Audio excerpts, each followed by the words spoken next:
বন্ধু, good afternoon, welcome back to my channel Dipa Dutta and Joyguru. তো video শুরু করলাম তোমাদের সাথে। তো দেখতেই পাচ্ছ এই পাশের কড়া কিন্তু খুবই তেতে গেছে। তো তোমাদের সাথে একটা একদম নতুন রেসিপি শেয়ার করব। সেটা হচ্ছে কি বলো তো, এই যে শাপলা, তোমরা হয়তো নিশ্চয়ই চেনো। আর করব হচ্ছে কচুর শাক। তার জন্য ভাবলাম চলো এই রেসিপিটা একদম নতুন তোমাদের সাথে শেয়ার করি, তাই শেয়ার করতে চলে এলাম।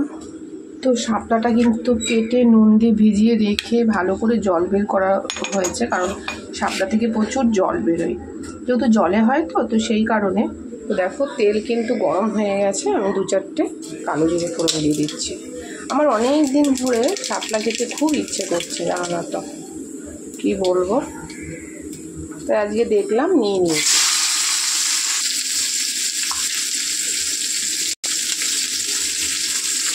তো বন্ধুরা, এটাতে কিন্তু নুন দেওয়াই আছে, আগে থেকে নুন আর দেবো না, শুধু একটু হলুদ দেবো। আজকে তোমাদের সাথে রেসিপিটা শেয়ার করে ফেলবো এই ভিডিওর সাথে। কী কী হচ্ছে এইগুলো তো করাটা দেখছোই। শাপলা,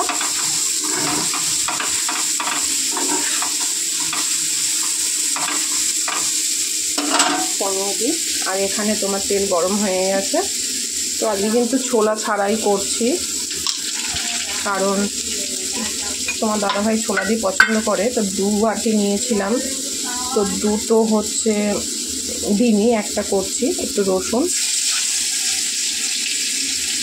একটা করছি, একটা ছোলা দিয়ে করে দেবো।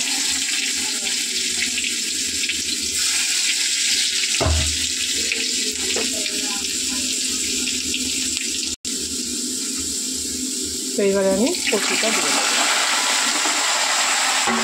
তো এই হলো কচু, এই হলো হলুদ। তো একটু কাঁচা লঙ্কা বাটা দিয়ে একটু চেষ্টা করব নিচেরটা ওপরে করে দেওয়ার, ওপরেরটা নিচে করে ঢেকে দেবো।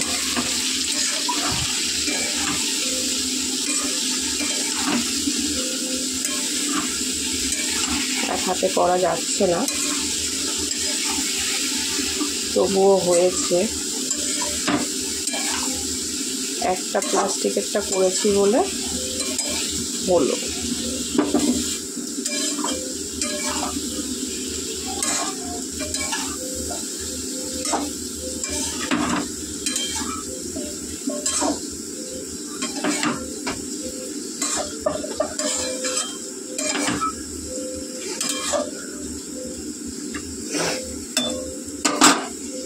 এবার ঢেকে দিই।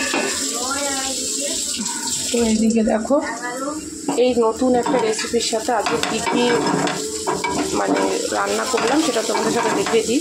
এটা নতুন রেসিপি হচ্ছে শাপলা ভাজা, আর এখানে হচ্ছে তোমার কচুর শাক, আর এই যে পটল চিংড়ি, সাদা ভাত। তো আজ নতুন রেসিপি এই শাপলা ভাজা, এখানে কচুর শাক হচ্ছে, দেখতেই পাচ্ছ, আর পটল চিংড়ি। ব্যাস, তো চলো তোমাদের সাথে ফিরে আসবো আবার অন্য কোনো নতুন ভিডিওর সাথে।